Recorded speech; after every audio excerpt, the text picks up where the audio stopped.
This is Common Knowledge, a Magic the Gathering podcast about improving at the game with a focus on pauper play. It's not about the cost, it's about the knowledge.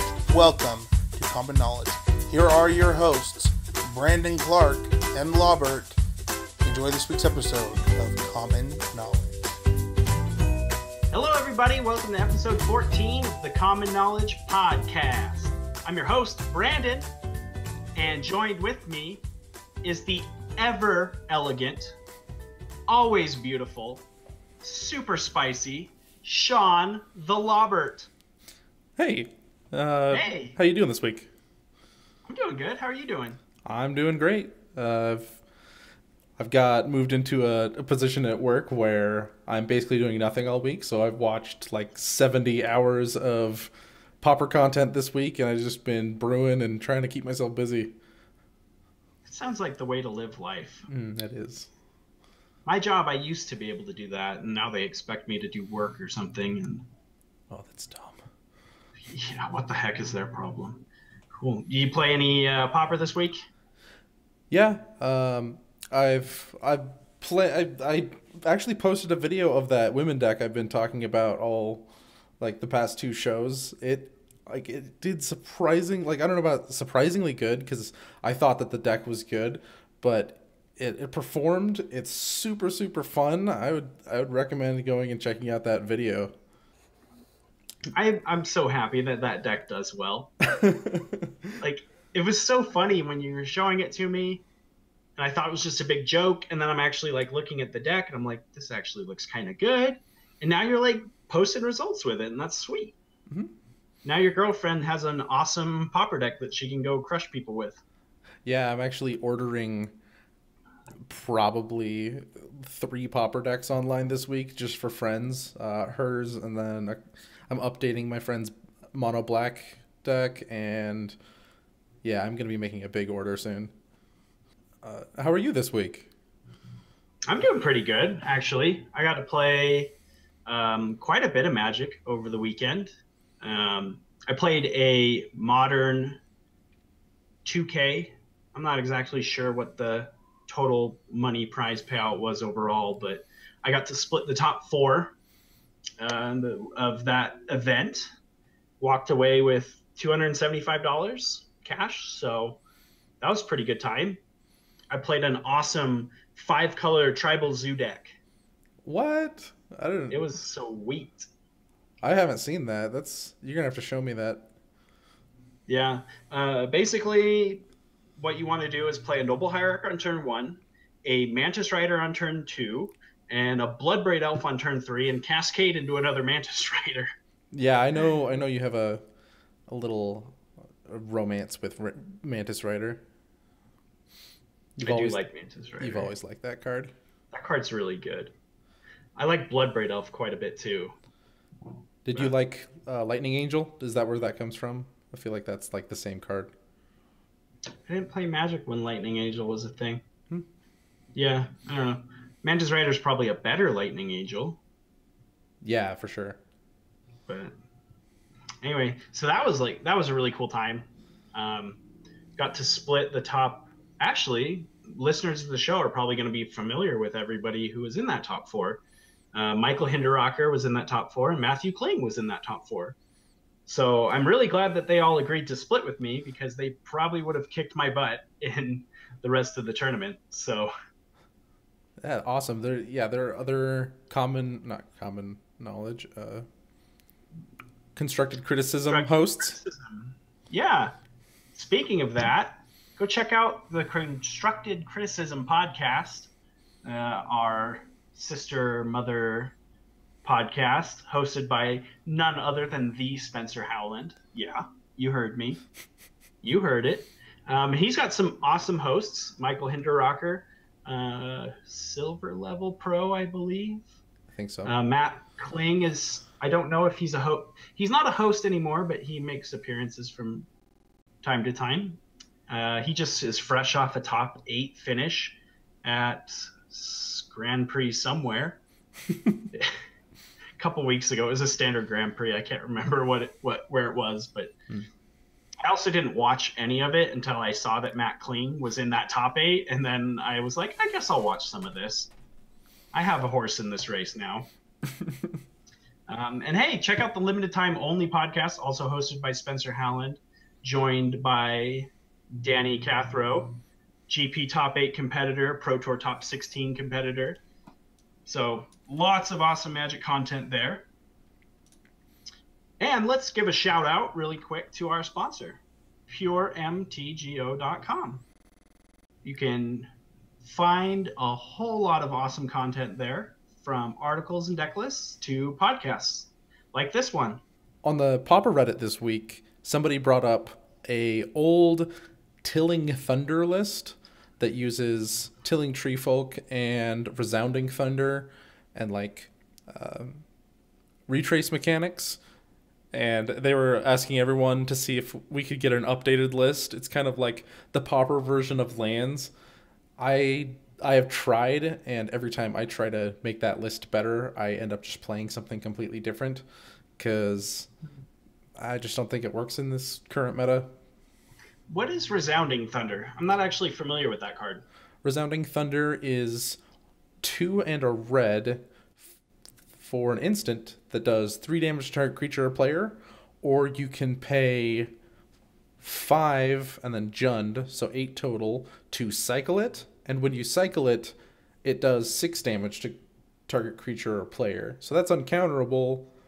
So it's a cool like win con.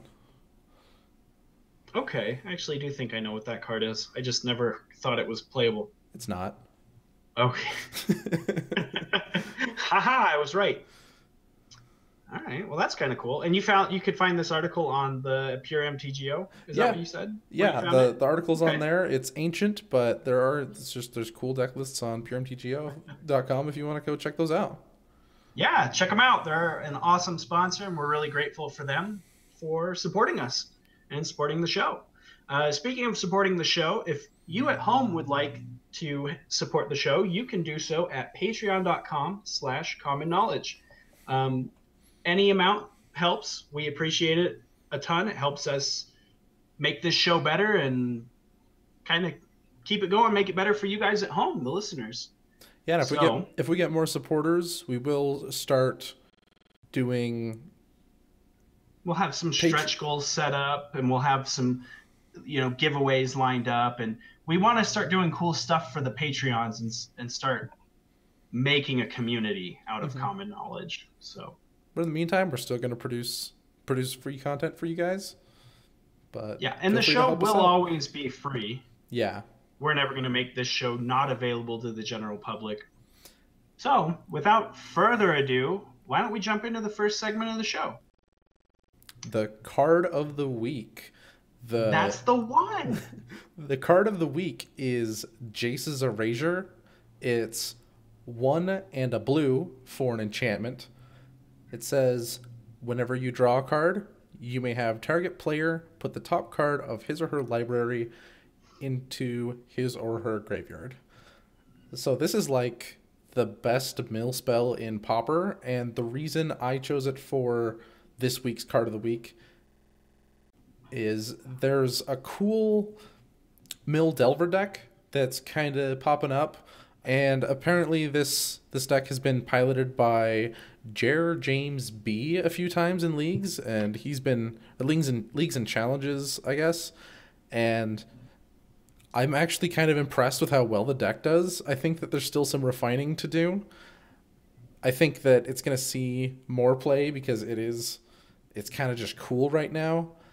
Basically what the deck does is it uses the same combo as Vinestorm, where you're using Gush to put a whole bunch of cards in your hand, and then you're using Whirlpool Rider, which it's a 1/1 that when it enters the battlefield, you discard your whole hand and draw that many cards.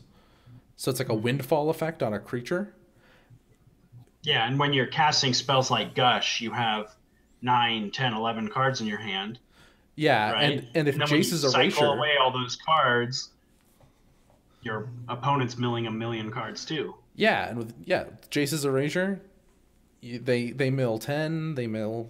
If you have multiple out, it can be just like this this huge, like a one shot kill almost. Yeah, I saw Methodical do this turn where the guy's at 32 cards in his library, and he's just like, yeah, I think we can hit a second Whirlpool Rider with this first one, and he does, and he just mills the guy out. I think it's really cool, so that might be something you guys want to look into. Yeah, I've never played Jace's Erasure, but I've played against it, and it can be surprisingly fast. You think that, okay, I've got plenty of time, I'm not on a short clock, but like you said, you can go from half your library to zero library in a single turn. So it can be pretty nutty. And it's very hard to interact with. I know a lot of people don't run enchantment hate in their yard or in their board. Well, and a lot of the good decks too, like the top decks right now, look at them, they don't have ways to interact with enchantments. Like Skred Delver and Blue Delver decks, they can't really, short of countering it or like bouncing it away, they can't remove this card. Yeah, and even if they bounce it, it's still going to come down the next turn. Yeah, and they've got to deal with it again. If you do have something to deal with it, this deck does play a lot of counter spells. So maybe you have the one card to deal with it, and they get the one card. Now you're just in a race. Yeah, and so like I said, it's surprisingly fast. Like it's not. When I first played against it, I was playing Skred Delver, and I thought that I'm just gonna, like, he tapped out on turn 2 and played this do nothing enchantment, and I was just like, okay, I'm gonna flip my Delver here, and then I don't know, have Spellstutter Sprite up. Like, good luck with that. And then it was actually really close. Yeah, and we also do see they this. Mill you fast. We do see this card come up in like Turbo Fog, which isn't a prevalent deck, but I think people have been trying to get this to work. That's where I played against it. So yeah, if your opponent's on the Turbo Fog plan with Jace's Erasures, like, racing's not really an option there at all, unless you can counter their fog effects. Otherwise, you're just never going to get damage in, and they've just got this really fast clock on you. It's annoying. So should we move on to our next segment, Sean? What are we playing? Absolutely. Awesome. So Sean, what have you been playing this week in Pauper? I believe I mentioned that I played the women deck in a league this week, and I made a video about that. That was super, super fun. Again, feel free to check that out. But now I'm working on a new deck. I've been working on it for like a month. It's this blue-white Delver deck. It uses Raise the Alarm and Battle Screech to make a whole bunch of tokens. I think the only creature spells are Delver and Augur of Bolas, just to keep the non-creature count really, really high, and then it's just kind of this control deck. It's kind of interesting because, you know, Battle Screech, you do need creatures to have it flash back, but sometimes you get a couple of creatures and then they kill some, and then all of a sudden you have those 3, and you can just kind of chain them together in a couple of turns, and you just have this huge board state. So I'm working on it, and I think it's promising. What have you been playing? I played Skred Delver in a league this week. How'd you do?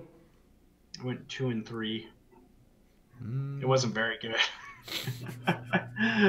Yeah, it wasn't very good. I had a few kind of unlucky draws where I like flooded out and didn't draw enough lands or whatever.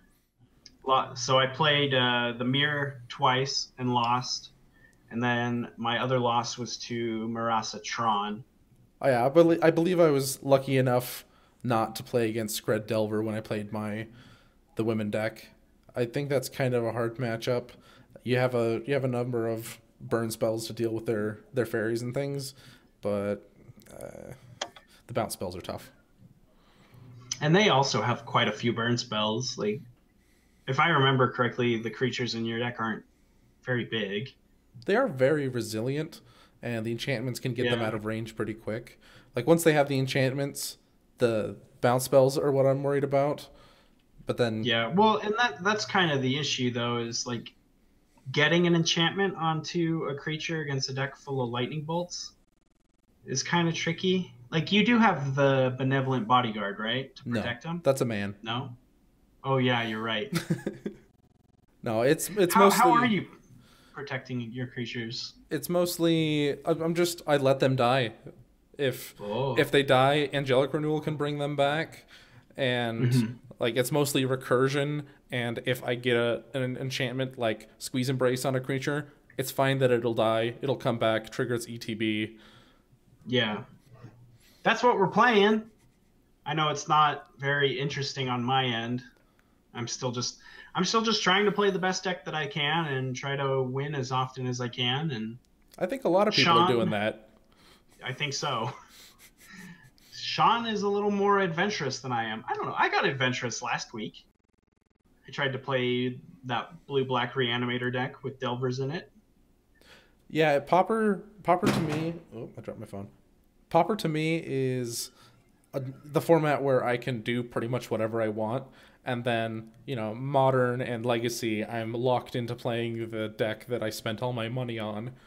So that's those formats I do that. This format I like being able to do whatever I want. If I was trying to be competitive in the format, I'm sure that I would just like grind games with my Pestilence deck or something like that. But I enjoy branching out. You wouldn't play like Marasa Tron or anything like that? You choose Pestilence? I really like where my Pestilence deck is out, and it has good matchups against the most powerful decks, I believe. Everything except for Marasatron. I win most of the time, and it's not an abysmal matchup when I play Marasatron, so I love it. Yeah. It looks I don't know that I should say I like your Pestilence deck, but I think it's pretty good. It's infuriating to play against. Mm-hmm. Yeah, I'm a little bit... I do like the fact that in this format I can play whatever I want. Like, you know me, I get bored of a deck really fast. Surprisingly, in the expensive formats you do, but then in Pauper you're just like grinding one deck. Yeah. It infuriates I think it's me. because I can just grind Delver because it's so good. And I don't know, like I played Jund a couple of years ago in Modern when Jund was really good. I played Jund for like an entire season of Modern. And then Grixis Death Shadow kind of became the thing, and Splinter Twin got banned, and that was sort of one of my good matchups. And I audibled onto this Gift Storm deck. I basically just took my Pyromancer Ascension Storm deck and cut the Pyromancer's Ascensions, added some Brawls and some Gifts Ungivens, and I played that for a really long time. And then just this last week, I changed it up and played a different deck. But I don't know. I kind of own a big enough collection of Modern cards that I can play a lot of different decks. So yeah, and if you're happy with Scred Delver, like why not? yeah, I guess you could say I'm happy. I like winning, and I do the most winning with Scred Delver. Despite the league I played this week, I do usually pull out with like 3-2 and 4-1 here and there. I've never 5-0'd a league, but it's tough. Yeah, I think you've got to be really good at card games, and let's face it, I'm kind of mediocre. Yeah, the only league I've 5-0'd was with Stompy, and that was like the easiest thing I've ever done. It was when Stompy was like the big dog. It couldn't probably do that anymore. when no one had any idea that this deck was like a big thing, and it was just burning tree, killing people to death. Yeah. Anyway, is that what we were playing? Yeah. Is that what segment we're in? All right, let's move on. Let's go to our main topic for the week. Are you ready for our main topic, Sean? What is the main topic? The main topic is Pauper Power Rankings. Yeah, I was being coy. I actually knew what the main topic was all along. Oh. Ready to get into it? I am. I say that reluctantly because this this power rankings kind of puts a downer on the format, I think. Yeah, it's gonna be uncomfortable to talk about. It's not. It doesn't mean it's gonna be hard to talk about. Just we're gonna have to have a conversation. Yeah. I think that we're at a point where mom and dad need to sit down with the kids and we need to have a chat about their life decisions. All right, sit down, son. Our number one power ranking deck is Scred Delver with 72 points. It is over 20% of the format with 20.31%. That is a huge chunk of the format, Brandon. That is a stupid big chunk of the format. And this is just out of top 32s at these challenges. So out of 128 deck lists over the course of February's challenges, Scred Delver was 20% of those decks. It's a lot. Yeah. And looking at the numbers too, Delver didn't have a lot of huge finishes. They actually only won a challenge once. But we always see 2 to 3 decks. Yeah, that's the thing. It's not always crushing the tournament, but it's always prevalent and it's always a major force, which is kind of making me think that players like me, the average player who couldn't take, I could not pilot Dinrovatron or Marasatron to a good finish. I could not do that. That deck's, I think, really difficult to play well. But Scred Delver, yeah, there's some things in Scred Delver that are difficult, and sequencing of cantrips and knowing what to counter and what to use a lightning bolt on or whatever. But the deck is very forgiving, I feel like. More so than some of the other decks in the format. And so I think that a lot of other players can just pick it up and just ride turn 1 Delver, bolt your guy, counter your spell. They just ride that to victory. And it posts a lot of results. But we don't see it like crushing tournament after tournament.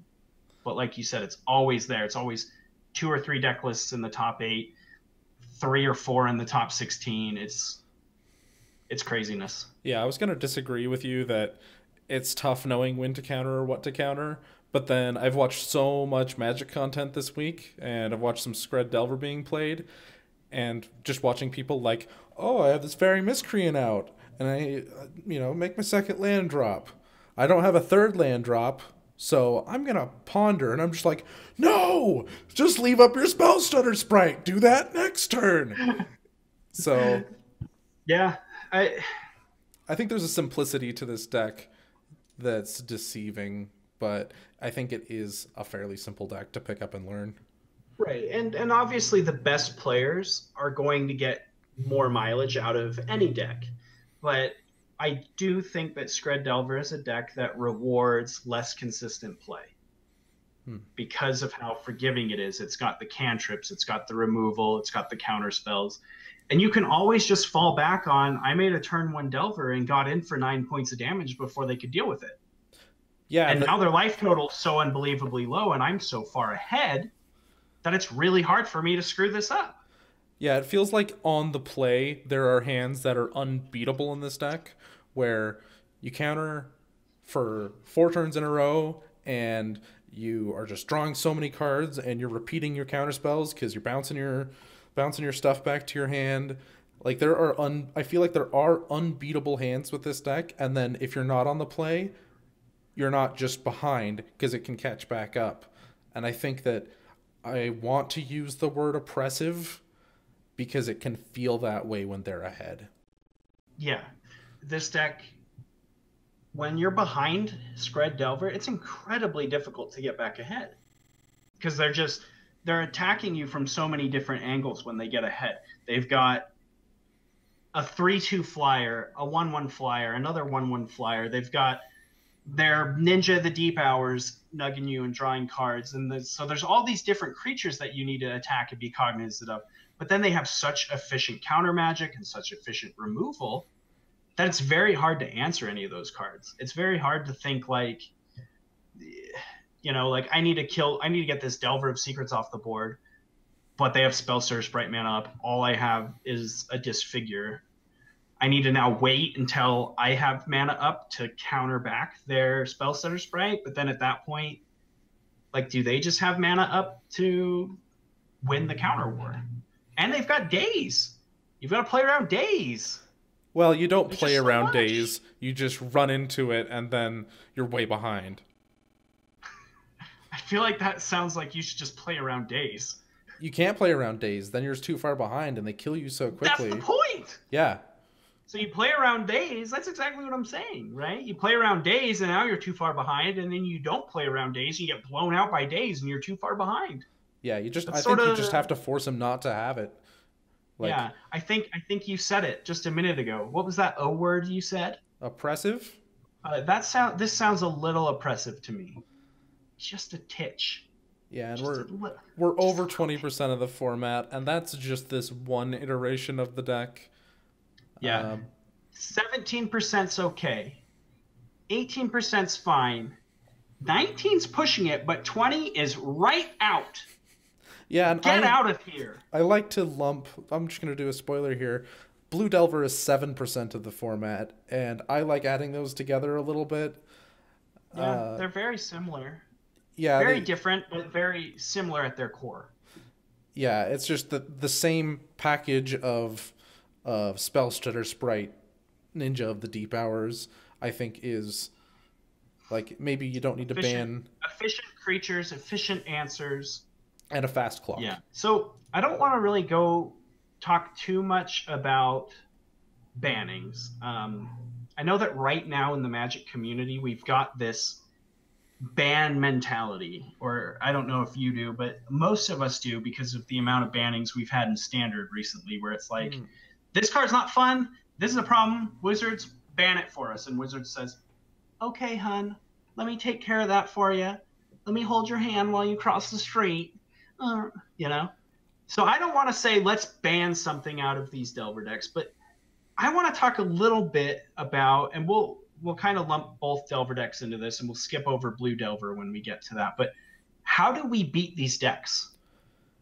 You need how do we attack them? You need lots of very efficient removal spells, I want to say.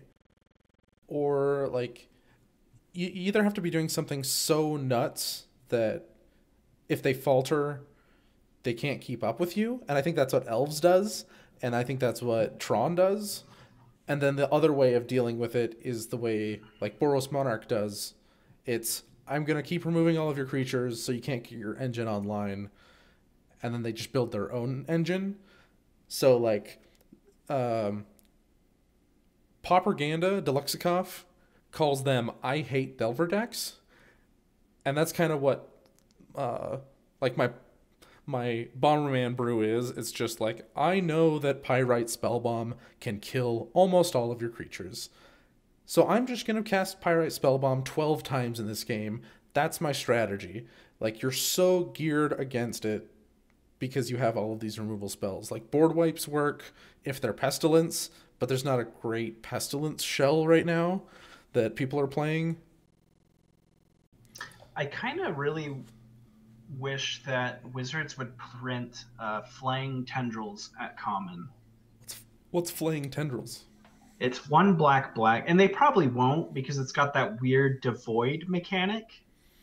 So it's colorless, even though it has black pips in its mana cost.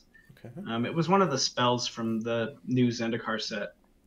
But it just says give all creatures -2/-2, and I think it exiles them. There are plenty of black spells that could, like, that give -2/-2, and any combination of them or any single one I think would help us immensely. Like, all we have right now is Evankar's Justice, and that's at 4 CMC. I think a 3 CMC that gives -2/-2 won't ruin the format, but it could clean up our problem for us. But any solution we give is not counterproof. That would be too good though? Because I mean, yeah, like it can be countered, like you just said. Like the Delver decks can always daze it or whatever. But I don't know. Do you think that would just be too good? Do you think that would almost having a 3 mana sweeper would almost invalidate creature archetypes that weren't like affinity? So there's two kinds of too good for Pauper. One is they have to print the card at common, and if it's printed at common in Commander, it has to be in all of the Commander decks, and since it's going to be a colored spell, it can't be. And I don't want to be in a limited format where there's a 3 mana -2/-2 sweeper. That seems oppressive, so I don't think that's going to happen. So maybe it could be printed in a dual deck and just been like, here's your card, Pauper. I don't think that Wizards thinks enough about Pauper that that's going to happen. Yeah, I guess my question, I wasn't really... Yeah, that's the first really aspect. Caring about limited. I was more talking about, would that be too oppressive in Pauper? Like, would it just invalidate creature archetypes in the format of Pauper? Because I want to say yes. You think that would just be too much? So I'm just going to go down, like, this list we have. Like, I think it would be strong enough to stop Scred Delver, yes. It would pretty much completely stop elves from existing, in my opinion. And then, like, Boros Monarch, it would kill all of their creatures besides one. Well, it wouldn't kill Core Skyfisher, and it wouldn't kill Palace Sentinels. But it would there's kill two. Everything else, right? Yeah. And, you know, Scred Delver's still going to have their Augur of Bolas. So maybe it wouldn't even solve our problem. Well, I don't know. I mean, if Scred Delver just walks away with a Augur of Bolas, like that, let's be honest, that creature's pretty much useless after it gets your card aside from like blocking. Like that's not a card you're attacking with very often. Yes, it is, because you just wipe the field and then you got this Augur attacking. Oh, it's a ninja. Their engines are back online. Yeah, I guess that's true. I've heard Pyroclasm as a way. I feel like Pyroclasm would be too much. Like 2 mana sweeper would probably be way too much. Like if we think 3 mana sweeper is going to be too oppressive, then 2 mana sweeper definitely is. I think you're definitely right. Like, could you imagine if the Tron decks could just have Pyroclasms in their main deck? Yeah, I know. I think maybe what we need to do is have better creatures against flying, because I know that even a Penumbra Spider is good enough that when it comes out of a board, it can stop Delver in its tracks. I don't know if we just need to be boarding more of those, or we just need a better creature. Maybe some kind of like hexproof reach guy that's a 2/4. Penumbra Spider's 4 mana? 3 and a 4 green? mana. That's sort of... I mean, it's nice, but the Delver decks can deal a lot of damage before that Penumbra Spider even can hit the board. What about some uncounterable spell? And that's sort of what I was thinking. If we had some sort of like Rending Volley, you know, a card like that printed at common, uncounterable, kill a white or a blue creature. Because that's not a card that you would play in a main deck. You know, it's a card that you would put in a sideboard. It's a card that you probably wouldn't want more than a couple copies of in your sideboard. The issue there being that it can kill every creature in Boros Monarch for 1 mana. Yeah. What about? I don't know if it's a bad thing or not, but do you know the? This is all just hearsay, so tell me if I'm wrong. But after fairies got huge, Wizards printed a 3 mana do 2 damage to all creatures in red that was uncounterable, and that kind of solved the problem. Maybe if we got that card. Maybe. Do you know what I'm talking about? I don't, but I don't know. I feel like we could talk forever about cards that aren't in common that could beat this deck, but what are the best ways that we have available to us right now? We kind of touched on flyers. Like you said, if we had good flying creatures to help, what are some of the best ones besides Core Skyfisher? I know that not Dungeon Geists. I just cast Dungeon Geist today in my Legacy League online. So I'm thinking about that. But Stormbound the one Geist. with Stormbound Geist. Yeah, the one with Undying. The problem with Stormbound Geist is the Delver decks can just play it, and it's really good. So it doesn't really help us solve the Delver problem. It just makes them better. But what other? Just trying to rack my brain here. How can we as players try to balance the meta out? You know, how do we fight the deck before we start screaming for bannings? Well, I think part of the problem is Stompy was keeping it in check, and then Elves was printed that invalidated that deck. So now you can't play the deck that beats it without having a horrible matchup. So if Scred Delver gets out of control, maybe we'll go that direction, but then Elves will get good again.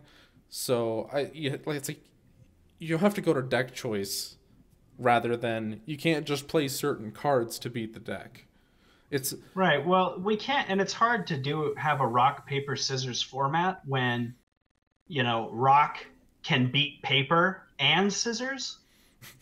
You know, like if we think that rock is Delver in this scenario and Stompy is paper, like Delver can kind of keep pace with that, but then scissors, like Delver just crushes scissors all the time, and it can beat Stompy. So I don't know. That's kind of a rough scenario. Yeah, and that's why I think people are talking about bannings, because there isn't like Scred Delver's too strong, and you can't just post, well, why don't you just play this card? Because they can also counter that card, and it doesn't just stop them in their tracks. Yeah. There's not a trump ball. We're not modern. We don't have all of these great sideboard cards. Oh, yeah, that's a tough cookie to crack. But anyway, yeah, Delver. Between Scred Delver and Mono Blue Delver, it's making up 27.5% of the metagame last month over the 4 different challenges that we had. But this next deck, I think we kind of touched on it, and this deck has a very good, or I don't know, very good, but I think slightly favorable matchup with Delver, right? But that's Boros Monarch. And Boros Monarch was in second place on 45 points, making up a total of 13.28% of the metagame.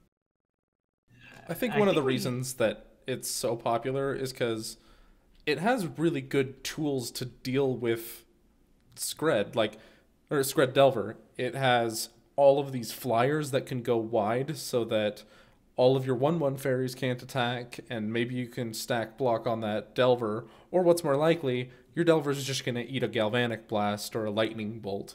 So it has a ton of removal, and it has good blockers, and then eventually it has this way to win the game that they can't out-advantage because they've shut them down. And I think that's why it's in number 2, is because I think that the matchup is probably good. I think so. I mean, Scred Delver has the tools to beat it and the means to beat it, but this deck has everything that it needs to fight Delver. Like, if I tried to think of the perfect anti-Delver machine, Boros Monarch is probably what I would think of. And the big card that comes to my mind is Core Skyfisher. I think that card is absolutely key in the matchup. Being able to rebuy your Thraben Inspectors and your other card advantage engine cards, so you just are accruing this incremental value that the Scred Delver deck actually can't keep up with. Because, like, when we get down to it, Scred Delver doesn't really have a lot of card advantage outside of Ninja the Deep Hours, and that card can hit once, but after that, it's kind of difficult to get it to connect again. A 2/2 on the ground is fairly easy to block. It's easy to kill.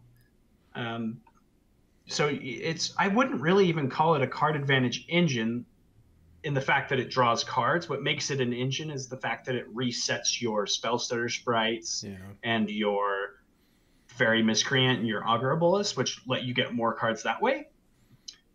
And Core Skyfisher kind of does the exact same thing. The difference here being Core Skyfisher is 2 mana, which I mean, I guess Ninja is 2 mana too, but it is situational 2 mana. You have to have something to ninjutsu it out with. And it's got 3 toughness, and it's a flyer. So it trades with Delver, and it eats every other creature in the Delver deck. I mean, it just bumps uglies with the Augur Bolus, but I'm not really worried about that. It doesn't race Delver, though. So your guy never really attacks. It's just waiting so that you can build this engine. And that's fine. Yeah, and that's fine. Because that's what the Boros Modern deck wants to do. It doesn't want to race Delver. It wants to out-advantage it. And Core Skyfisher falls into that perfectly. It blocks their creatures. It eats most of their creatures. It rebuys your cards so you can start accruing small advantages. And then you can get to the point in the game where you've kind of gummed up the board with some high toughness creatures. You've been able to lightning bolt a creature here, galvanic blast something there. And then you become the Monarch with Palace Sentinels. And it's extremely difficult for Skred Delver to take the Monarch away from you unless they're incredibly far ahead already. But this deck has so many tools to keep at parity with Delver. That's all after it's established, though.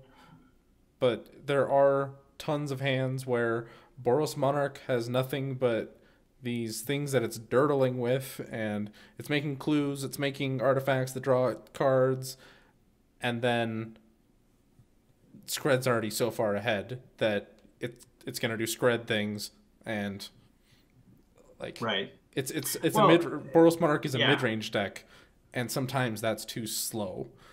Right. And I think that sort of goes back to our problem initially, right? Is that even if we look at this, because looking at the deck list, I still think that Boros Monarch is the best deck in the format to fight Delver. Mm-hmm. Like, would you agree with that? Yeah. But even then, we're still look at the difference in meta percentages. You know, there's a 7% difference in between Skred Delver and Boros Delver. And curiously enough, though, looking at it, like Boros Delver, Monarch. It has about, what did I say? Oh, Boros Monarch has about the same amount of top 8 finishes and top 4 finishes as Delver. They had 1 win last month, and Skred Delver also had 1 win. So we can kind of see that it's not holding Delver down. Yeah. But it can compete with Delver, which I think is sort of our problem, right? Is that this Delver deck is so powerful that even looking at what this deck looks like, it's just designed to beat up on Delver decks. It's still kind of, even though it has a lot of the best tools, it still kind of is, it's still second place by not a close margin. And Boros Monarch even has Pyroblast. It has access to Pyroblast and Electricity just like all red decks. And it's just, you can't hate out Skred Delver. Like, you need an efficient board wipe or something, and Spellstutter Sprite preys on efficient spells. Yeah, it's just an even more efficient spell. And even like, I would say the best color to fight Skred Delver is red, and they have Hydroblast. Yeah. So maybe black is, and there's not a black deck anywhere on this list. Like, black decks, like Dinrovatron is the highest quote-unquote black deck, and it plays like some stuff with flashback. Not really much of a black deck. And then our next highest is like blue-black Alchemy, and Skred just has such a fast clock. Like, it's kind of a weird, unsolvable problem is what I think. Yeah, I really am trying to be more positive about it and I really want to try to figure out how can we fix the format as players? How can we attack this deck and how we play?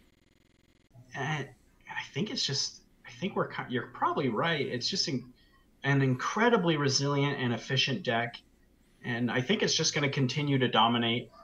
But I think that if you're in the market for beating up Delver decks, pick up Boros Monarch and just learn that matchup inside and out. Because this deck does have the tools to beat it, and with some tight play and correct sequencing, I think that you can get some good percentages against this deck. Still probably going to have a hard time. Like I still look at this matchup and think that it's very close to 50-50. Very close, but I think it with a good pilot, I think that Boros Monarch can be favored in the Delver matchups. But anyway, should we move on then to our next deck? This deck also kind of beats up on Delver, doesn't it? A little bit. A little bit. I mean, it's a little slow to get off, but like once it gets off, it's really hard to stop.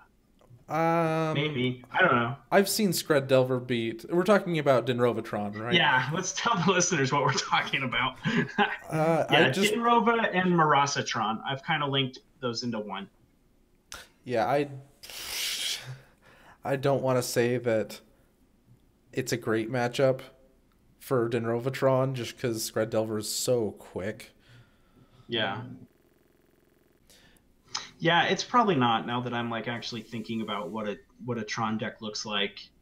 Like they just take a lot of setup. It doesn't have that much removal. It has removal, but yeah, a lot of it, like your Expedition map, I know I keep talking about this card, but I feel like Scred Delver is just Spellstutter Sprite. That's mostly how they're interacting with you and what you need to be thinking about. Like your Expedition map is super susceptible to that, and then they play like Flame Slash and things that are susceptible to that, and they don't really care if one creature dies. There's not like, you can't just take out one. It's this, everything's the problem. Yeah, and that makes it difficult when you think about some of the cards that you just named. You know, like the Flame Slash. I feel like the Dinrova decks need Flame Slash because they need a bigger spell than just regular old Lightning Bolt. Like they need to be able to deal with bigger creatures than just 3/3s, and they can't play Scred, so they're playing Flame Slash. The problem is Flame Slash is a sorcery, and the best way to beat Spellstutter Sprite is to interact with it on the stack. Yeah. You know, let them tap out and play their Spellstutter Sprite to counter your 1 mana spell or whatever, and then in response, kill their Spellstutter Sprite and try to leave them with as few fairies as possible on the board. You can't really do that with it when you've got sorcery speed removal in your deck. It does have one of the greatest tools in the format to deal with Delver, and that's Muldrifter. Muldrifter is this really good card to deal with. Like, you can play it, you get your advantage so that they can't out-advantage you, and it blocks all the little fairies, it blocks that Delver really well. It ends up dying, but hopefully eventually you're going to do your crazy thing. But Dinrovatron's kind of this deck where you can't slip up. Right. Yeah, you've got to have really powerful draws. And that also makes it difficult, too, because in order to play the Muldrifter early enough for it to have a relevant impact on the board, you've got to try to get, close to natural Tron. And that makes it hard to cast your colored spells. I mean, you do have Chromatic Sphere to try to filter your mana, but that makes it really hard to cast your counter spells, your excludes, your flame slashes, and then still get the Muldrifter into play as earliest turn 4, and without evoking it, and then trying to. Well, even then, if you evoke it on turn 3 and rebuy it with Pulsamoras on turn 4, like that maybe bridges the gap. Like if you can think of a scenario where you're able to kill a creature, kill their turn 1 play, kill their turn 1 Delver before they can have Spellstutter Sprite mana up, and then have like a miscalculation. They play that card, right? Miscalculation? Condescend. Yeah, maybe that's what I was thinking of. The X and then Scry. Yeah, Condescend. Okay, and then if they can Condescend a potential turn 2 play, or if the Delver player just plays an Augur Bolus, I don't know, maybe you just Condescend that anyway, just to use your mana and Scry. Yeah. And then on turn 3, you can evoke the Muldrifter, refill some cards. And a turn 4 play, if you can make like the Pulsamoras to gain a bit of life back, and then you can cast your Muldrifter on turn 5. But now we're assuming that like you haven't run into Daze yet, and You've that gone shields down this a Delver couple of deck is times in that scenario. yeah, yeah. So I mean, I guess it's rough And thinking about it. all of Denrovatron's natural blockers, being like Seagate Oracle and your Mnemonic Wall, don't do anything. They're supposed to hold back the enemy, and it just goes completely over it, except for that ninja, and they've already gotten value out of it if it's on the field. Yep. Yep. Hopefully that's not. Honestly, that's probably going to be the nature of the rest of this episode. Is we're going to talk about a deck, and then we're going to talk about how it either tries to beat Scred Delver or how it just gets run over by Scred Delver. Yeah, like I don't want this to be like the meta from the perspective of Scred, but But it's kind of what it is when we're looking at a deck that's this prevalent. For our listeners, they need to know going into these challenges in these leagues that their decisions are, play Scred Delver or make sure you know how to attack that matchup. and there's things like, there's elves, which you can't just ignore elves. There's all of these other things that are pulling you in these different directions that mean you can't just focus on your one matchup, even though it's like 30% of the format almost. Like it's a very tricky question, and Yeah. I think elves is another one that's shaping the format because it does something just so strong. And if you want to go back, like Boros Monarch has a great matchup against elves, and I think it's a bad matchup against Marasatron, because you can't burn them out of the game since they're gaining so much life, and they get to block with those, like, you can't Seagate Oracles. Yeah, and stuff. they can block with the Seagate Oracles. They can block with that Muldrifter, because you're not countering their Muldrifter. You don't have access to that unless you're Pyroblasting, and I honestly don't think Pyroblast is that great of a way to interact with Marasatron.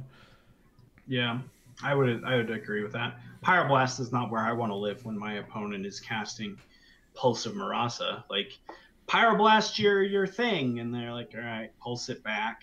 That doesn't feel good. Like, you're still just one for oneing them, but then they're getting it back later anyway. It's just not a great place to live. But well, let's just kind of keep trucking along here and move to the next deck on the list. We're not going to go over it because we kind of lumped it in with Scred, but Mono Blue Delver was in 4th place with 21 points, making up 7% of the meta. And in 5th place, on 20 points, also making up 7% of the meta, was Elves. So Elves had the exact same number of decks in these challenges as Blue Delver. They just had one performance that was worse by a single point.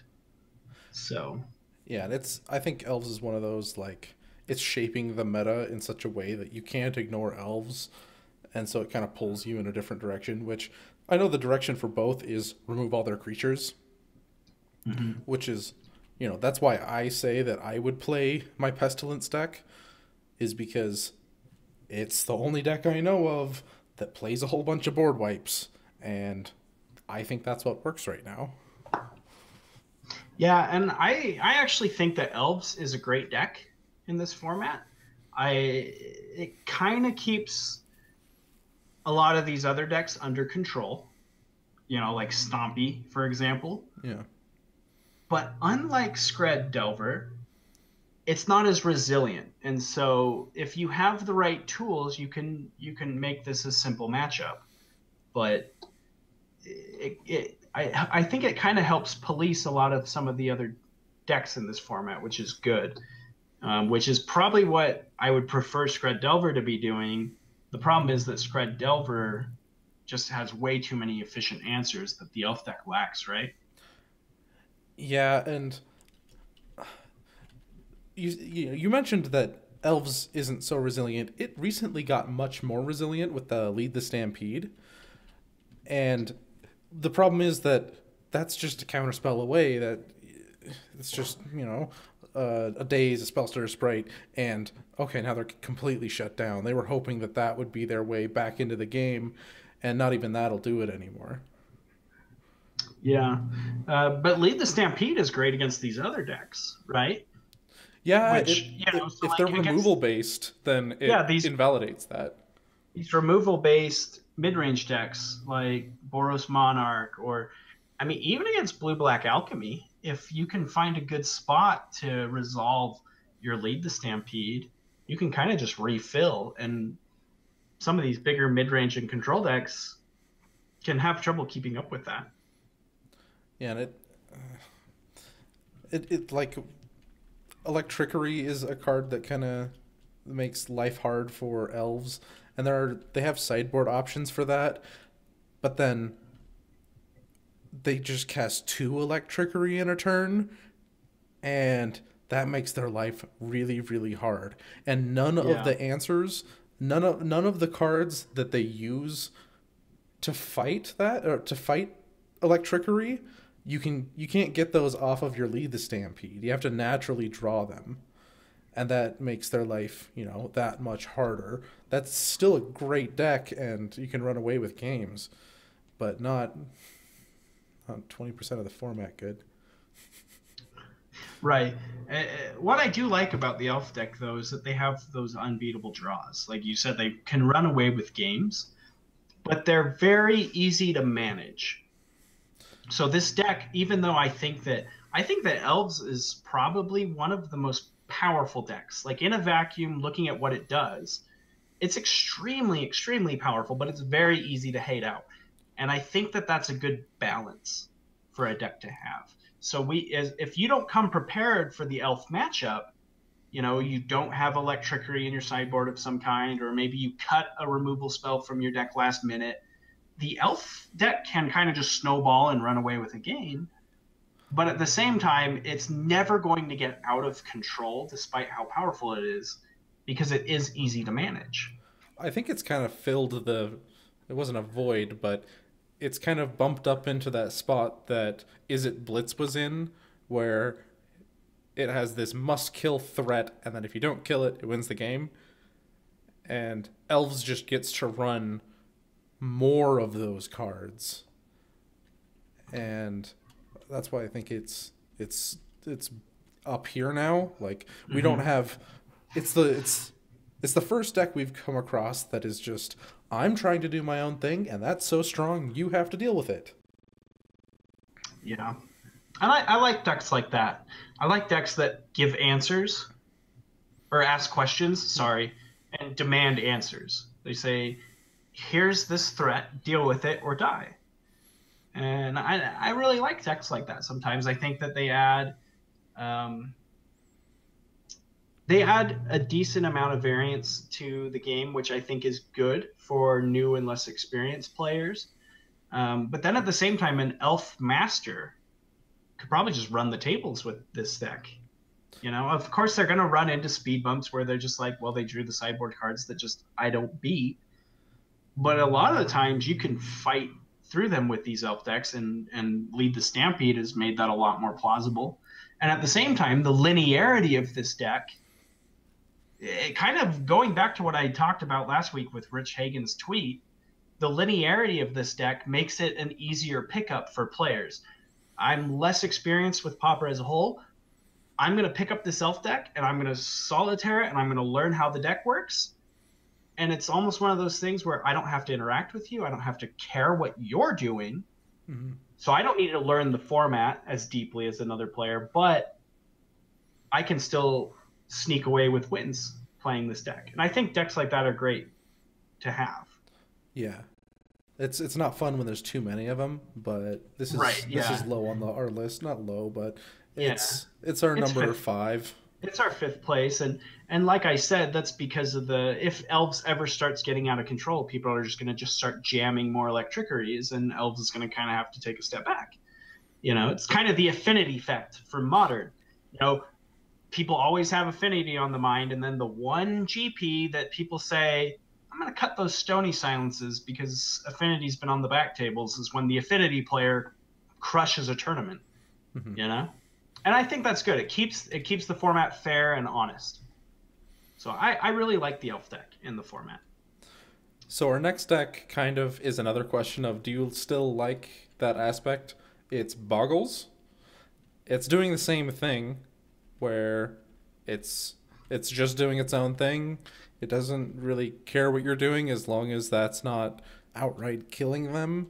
They're kind of just left up to their own draws, and if you can deal with that, then they lose. But I'm gonna sound super hypocritical, but I hate Boggles.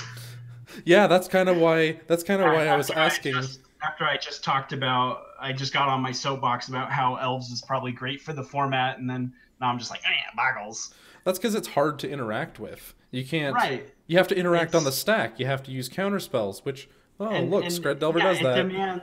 It demands very specific answers, very blue honed in answers. Yeah, and cards and decks that aren't blue that can't just counter their spell.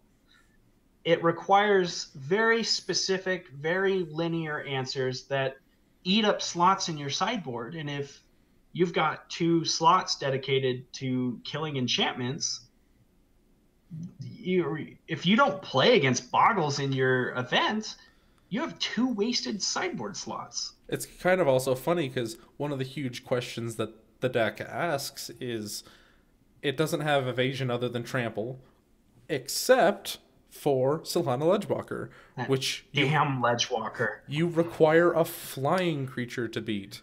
I would push her right off the ledge. I wouldn't even hesitate. I wouldn't even be scared.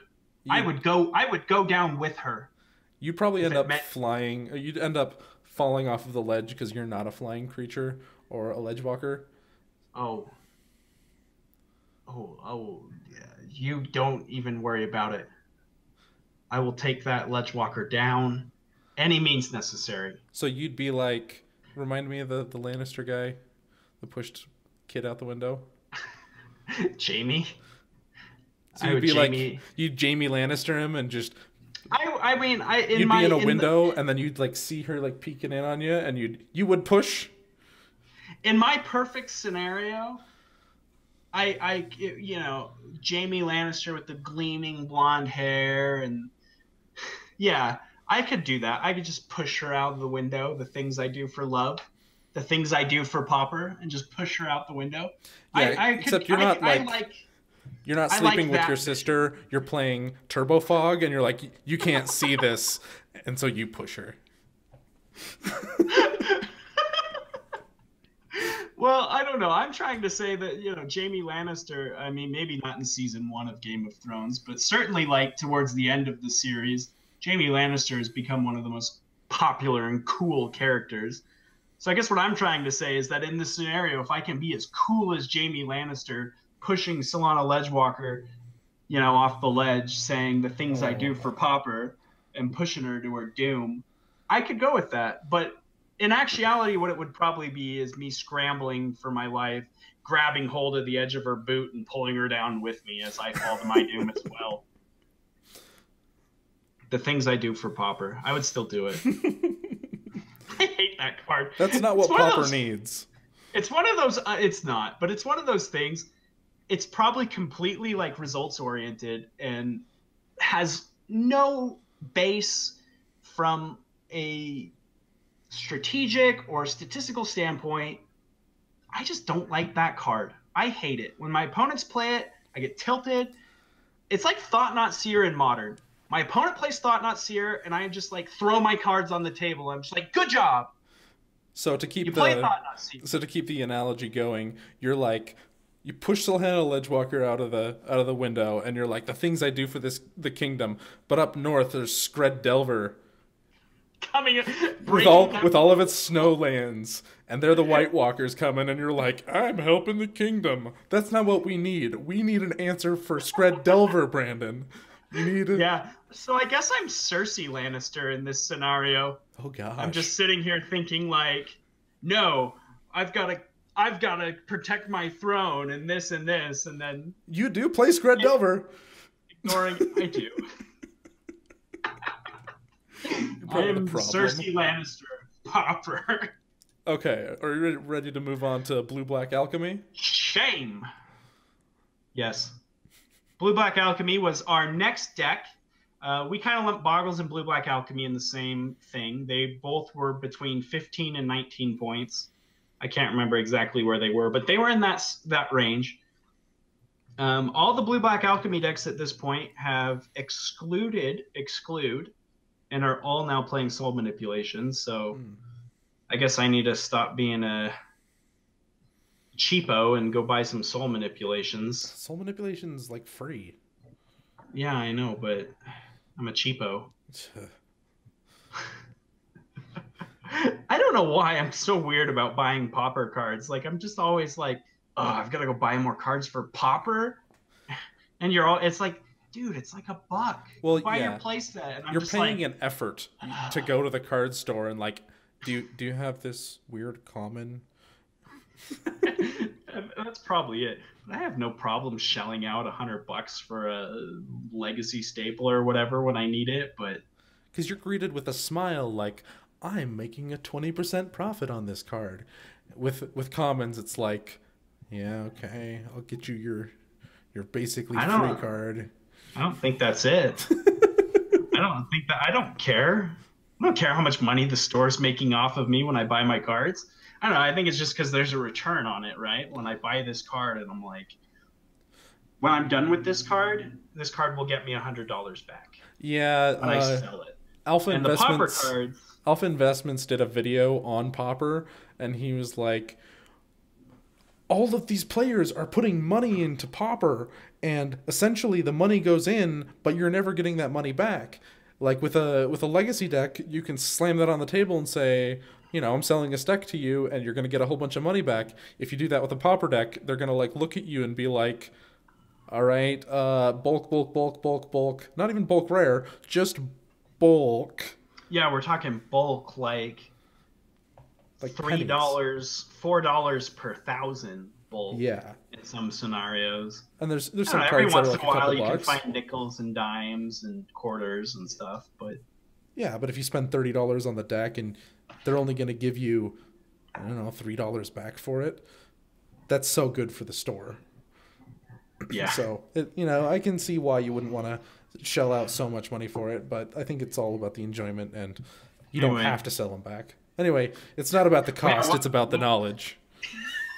Yeah, I was going to say, we're not I was going to say the name of a finance podcast, and then I just forgot all the names of all the finance podcasts. Cartel Aristocrats. We're not the Cartel Aristocrats over here. We're the common knowledgers. Anyway, what were we talking about? We were talking about Blue Black Alchemy. I think it sucks that Chainer's Edict isn't a fantastic card against Scred Delver. I'm talking about Scred Delver again. Well, like we said, I mean, the theme of this podcast is going to be how these decks fit in a metagame of Scred Delver. But I think that you want Delver's to play world, and we're just living in it. I think it's one of the cards you're actually happy, you're decently happy playing against Delver, but Elves invalidates that. It just becomes a terrible card against Elves. It doesn't do almost anything. They're going to get rid of their extra guy they don't need, their redundant copy, or even just like an Elvish Visionary that they've gotten value out of, and they don't give a crap. So now you can't play that card. So now you're playing like targeted removal that is less efficient card-wise. Yeah, I feel like the best thing that these Blue-Black Alchemy decks could be doing is playing more Echoing Decay. I know that you kind of get... When it comes to... And that's why the control decks are so bad, right? Or not bad, but so difficult in open metas like Pauper. You can't have a one-answer-fits-all. There's always going to be... My deck is full of Echoing Decays to deal with Scred Delver decks and to deal with Elf decks. But then I just kind of get, rained on by Core Skyfisher. So it's a tough nut to crack. But I think that we're living in a world where I want to have more I want to have more disfigures. Like I think that we should almost be playing 4 disfigures at this point. I think I most know are that actually we've to that gone point. from, have we? Okay, I know Yeah. that the decks were on 2, and recently we've been seeing them on 3. I think that 4 is correct at this point. We should be playing these blue black alchemy decks should be playing 4 disfigures, and I think at least 2 copies of Echoing Decay. Yeah, and I think they're being torn And between, do they want Echoing Decay? Do they want Moment of Craving? They don't want Grasp of Darkness. Do they want Agony Warp? They're being I torn think all over the I think that we place. want Echoing Decays. I'm thinking that if I were to build an alchemy deck right now to give me the best shot of winning in this meta, I would have 4 disfigures, 2 echoing decays, 2 agony warps, and then like one other, whether that's the edict or moment of craving or something. But that was what my core removal package would look like. And I think I'm gonna bring up our next deck, Heroic. That's another direction. Like that's the diversity of the format of you can't just deal with this or that.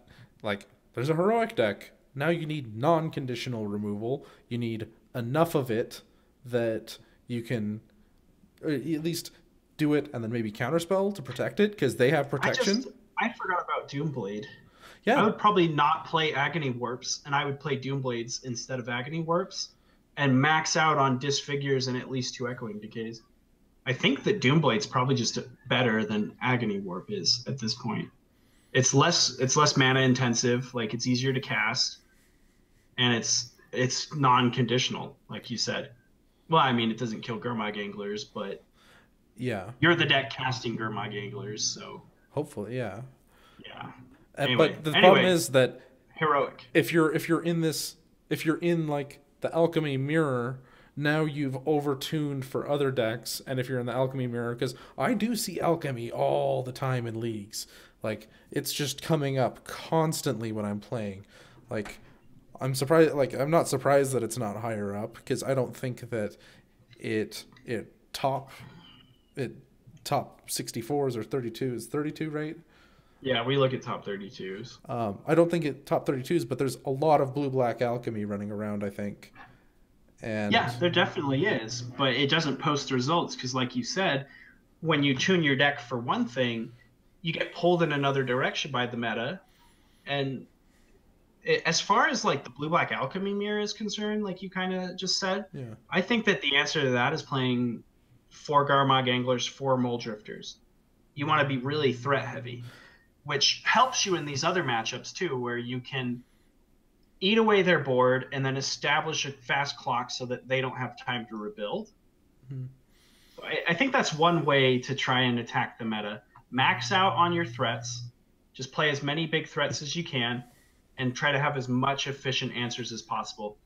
And that kind of gives you an edge against the control mirror too, where you just have a lot of threats that they have to now try to answer, and their answers are a little more limited. and Like you're not killing an opposing Gurmag Angler with blue-black alchemy. I hate that their sweeper is Evankar's Justice, and they tap out for 7, and they try to do that, and then it gets, hopefully they're not doing it into 2 open blue mana, but sometimes they are, because they have no other option. They have to have sometimes the you life. don't have a choice. They have to have the life still, and maybe they're forced to do it multiple times. I don't know. Like, I want to see Pestilence in that deck, maybe. Interesting. But I don't think. I don't know if that either. deck is black intensive enough to play Pestilence. You They really, have a lot of basic islands. you realistically only need 3 black. Even 1 or 2 can do it most of the time, but 3 black will kill almost everything. If you're running Augur in your alchemy list, your Pestilence will stick around. I don't know if that's the most important thing. After you've cashed in your Pestilence, it's probably just fine to let it die. I don't know. Anyway, Yeah. we're moving on. Long story short, though, Blue Black Alchemy is not where I want to be at right now, which is kind of a shame because I really enjoyed playing the deck. I kind of agree with you. It's pulled in too many directions. It's far too difficult for it to have a solid matchup with everything, especially when it needs to really tune itself to control these Delver decks. Mm-hmm. But anyway, let's move on to our 10 through 14 point decks. We've got Heroic, we've got Burn, we've got Tireless Tribe Combo, Is It Blitz, and Affinity. I actually really do like where Burn is at. I think it has a pretty bad matchup against Tron because they can interact with your little dudes, I want to call them spell power guys, but that's Hearthstone. Anyway, your spell increasing effects, they can kill those easily, and then they can gain all this life. So that's something that they're not happy about. But if they can get something going with guys sitting out there, they can start to point spells at creatures that that doesn't happen very often. But then it does have a good plan for, like, it has those pyroblasts. It has, like, removal if it really needs it. I really like where Burn is at. I wish it was more prevalent. And then things like Heroic, I think, are kind of pulling in a bad direction for the format, in that you have to gear your deck to deal with Heroic so much, kind of. Because what they do is just nuts. And then, I don't know, it's just another... It's pulling so strongly in one direction to even compete with it. That's what I'm saying. Yeah, I kind of hear you. I hear you. Yeah, Is It Blitz? I'm not super excited about that deck. It feels very high variance to me, which I think it can win. It is capable of some really busted draws, but I just feel like it's very easy to interact with, and it's very easy for that deck to just kind of fizz out, just... You drew one creature and a bunch of pump spells, and they killed your one creature, and now you're trying to find another one. It's similar to kind of like the Boggles deck, and I think the Heroic deck might have an issue with this too. If you just draw the wrong half of your deck, you can just lose, and there's nothing you can do. Yeah, and I think it's kind of funny that Tribe and Is It Blitz are right next to each other, because in my head they're so similar. Of just, you have this one creature and it kills you in a turn, like just a one-turn kill. And yeah, I'm on Reddit all the time, so I'm just gonna keep bringing it up. There was an interesting post on Reddit where someone was going over Tribe and how to beat it, in that there's a couple of ways you can do it. One is you can attack the number of cards in their hand by forcing them to use them. Like, what they're doing for the first probably 3 to 4 turns of the game usually is cantrip, cantrip, cantrip, cantrip, trying to get their 2-card combo plus enough cards in their hand with, like, a gush. And you can attack those cantrips if you're a blue deck, and you can attack the creature if it's already out, if you have any kind of removal, and that'll force them to pitch cards out of their hand or use counter spells. Or you can just go fast enough that they don't have time to assemble it. And, I think that's what Is It Blitz does as well, is they need a certain number of, like, cantrips in their hand. Yeah. What I think makes Is It Blitz worse than... I'm going to kind of lump them all into a similar category, but Boggles, Heroic, Tribe, and Is It Blitz all kind of fall into the same creature combo category. And I think what makes Is It Blitz the worst out of these 4 options is the fact that the payoffs aren't permanent. The Boggle, the enchantment goes on forever, right? Mm-hmm. In Heroic, they're going to keep their Heroic bonus. Tribe combo is, I guess, kind of similar because the effect isn't permanent either, but Is It Blitz is very easy to interact with outside of their combat step. when they cast their creature and go to your main phase and you point a lightning bolt at it, they're now faced with the option of, do I let this die, or do I throw a spell at it to protect it? Mm-hmm. And you can fight them from that angle, and never interact with them in their combat step. Let them make the first move. And so it creates this dynamic where the Is It Blitz deck now has to think about deploying their creature when it's safe, making sure that they have sufficient pump to kill, but then at the same time they need to protect their creatures. So the deck is trying to accumulate a real critical mass of spells that all do very different things, which I think is what makes it a little more difficult to play than the heroic deck, where it also doesn't help that like the heroic deck has the Laguna Band Trailblazer that's just a 0/4.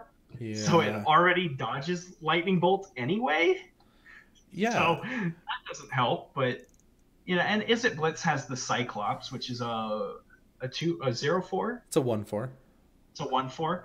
And that one dodges removal as well. So that kind of makes it a little more resilient. But the Kiln Fiend, the Weak Dragonauts, or the elusive Spellfist, they all die to lightning bolt. So you've got to be very cognizant of the removal that your opponent could have when deploying your threats. And it makes playing the deck incredibly skill testing. And it makes mulligans hard because you don't always have a guy in your opener to even protect. So anything that can capitalize on you having a deck that doesn't really interact other than lightning bolt, and if they can put a fast enough clock on you, you can just die. I don't know if I like where Is It Blitz is at right now. The deck is what the deck has always been, and that's powerful. Right. We're a very interactive format right now. And this deck is very easy to interact with, and it's easy to play against it too when you know what you're doing. And I think we're past a point in time. There was a point in time. I'll use an example here, and I'm going to kind of throw some humble brags in while I'm doing it. But I won a modern PPTQ playing Infect, and I won that tournament largely on the back of people didn't know how to interact with Infect. I would attack them for 1 and pass the turn. And then I would untap and I would attack them for 1 again, and my opponent would tank and go, I don't want to go to 2 Infect or 3 Infect. Bolt your guy. And I'm just like, pump, you're dead? And they're just like, oh man, I had the removal. And I'm like, well, you used it in my combat step. And that, I think, Is It Blitz was more prevalent before because a lot of people didn't know how to play around it. And now that people know how to play around it, it's really easy to beat. One of the other ways to beat both Tribe and Blitz is heighten the number of cards they need to beat you, like Elves does. If they can get a Well-Wisher, tap it, use maybe Kyrian, untap it, or just use their own untap step to untap it. All of a sudden you're at 30 or 40, and you can't get that. You can't get to that high of a creature very easily. There are hands where you have Team or Battle Rage and get your guy to a 20/20, especially in uninteractive matches like Elves. But you're dealing with you're dealing with your opponents that are trying to kill your creatures. You're dealing with people being at crazy high life totals. And that's, I think, why these are stuck down in the 10 to 14 point range. Yeah, and you've got to accumulate so much in a very short amount of time because this format is very fast. The other decks present questions that require answers, and if you can't answer them, you need to be presenting questions that are more powerful. And these decks do that very slowly because they need to accumulate a huge mass of spells that all have very different functions. So anyway, not to mention that Elves has both Elves and Enrovatron have Moment's Peace going. Yeah, that's another thing too, is you could just go all in on your combo and they just moments piece you, and they 6 for 1 you, 5 for 1 you. Yeah.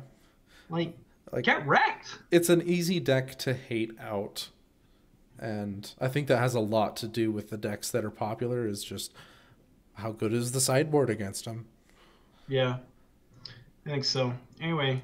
And I don't know if we've touched on Affinity much, but it's just, oh, how the mighty have fallen. Why do you think this is? I want to look at my notes here really quick. Where's Affinities? Affinity had 1, 2, 3, 4, 5, 6, 7 decks in the entirety of this event, which is only 2 decks behind our 4th and 5th place decks. Blue Delver and Elves both had 9 decks throughout the entire tournament, or throughout the entirety of the leagues or challenges or whatever these things are. So Affinity was a presence. It was there, but these Affinity decks didn't break a top 8 at all last month. Their only finishes were 2-point finishes, which are top 16 or top 32 finishes. I just want to say that it's probably just, I know Affinity can be inconsistent because it's running a very low land count. So sometimes it will beat itself, and then it's super easy to hate out. It's not doing something so crazy that the format can't beat it, and they're forced to play a card that honestly doesn't really belong in the list in Metallic Rebuke, because there's so much blue now that you can't sack all of your permanents, go all in on one creature, and then fling it at your opponent. That's too much. Like, if there's a bounce spell, you have a problem. If they have a counter spell, that's a problem. And it's just, I just don't think that is good enough anymore to be top dog material with all the blue. Okay. All right.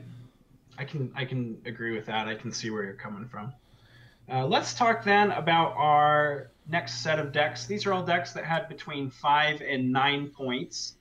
Let me say what the decks are first. We've got Green Stompy, Blue Black Delver, and Midnight Gond. So Midnight Gond is the only deck on this list. Yeah, the only deck on this list that... Nope, I'm a liar. Blue Black Delver made a top 8. So Blue Black Delver has a top 8, and Midnight Gond has also a top 8. And I know that now that they're playing Rally the Peasants, they're calling it Rally Gond. Oh my gosh! How am I ever going to keep up with this? I just learned about this deck last week, and it was Midnight Gond. I know. Now it's Rally Gond. I did more research. They're playing Rally the Peasants. They wanted to distinguish. We're going to call it Rally Gond. Anyway. Okay. Rally Gond. Yeah, so Rally Gond had a top 8 finish. Blue Black Delver had a top 8 finish. But Blue Black Stompy didn't break a single top 8. Blue Black Stompy. But yeah. Green Stompy. God, I'm so dyslexic. I'm just like such a scatterbrain all the time.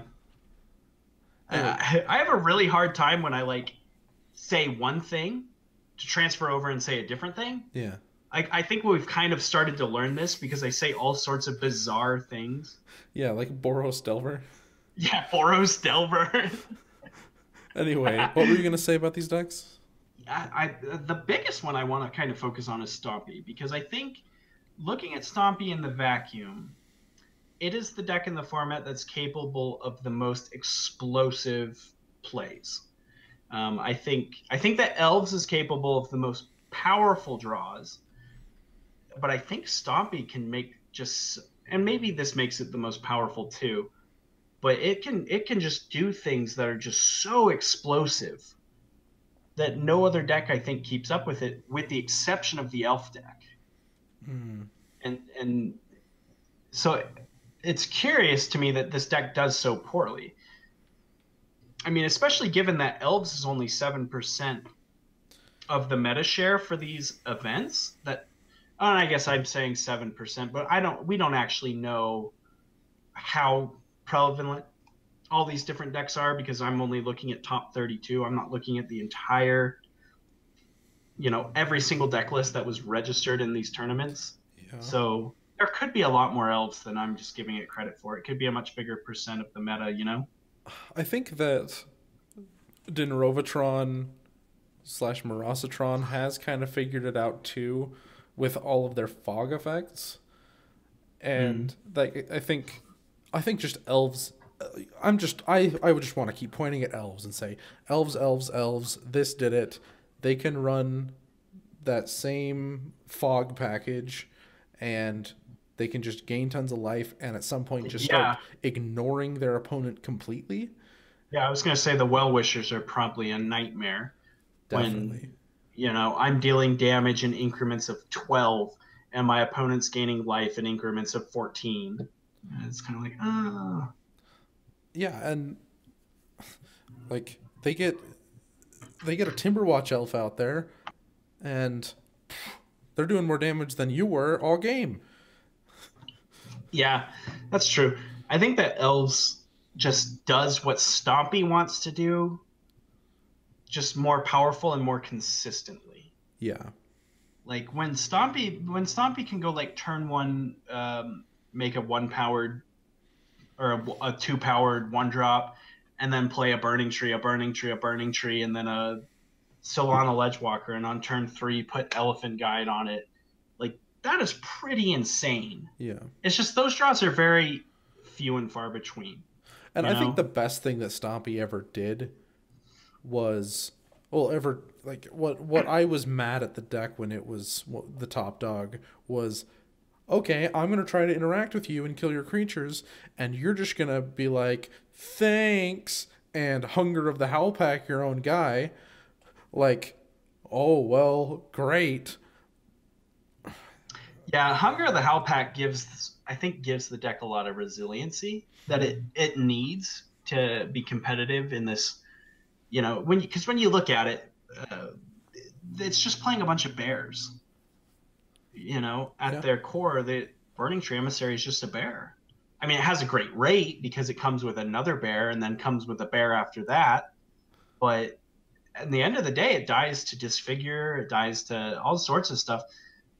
And so giving yourself that extra bit of resiliency with Hunger the Howlpack can really support the less explosive draws that the Stompy deck has. Yeah, where it can go so wide so quickly that it doesn't care if you kill one of their creatures along the way. And you don't even know if you can kill that creature because you go to kill it and they're like, great, found a use for this. Vines of the Vastwood, like, interacting with the deck felt bad, and Elves was like, I'm not going to then. I'm just going to be at 50.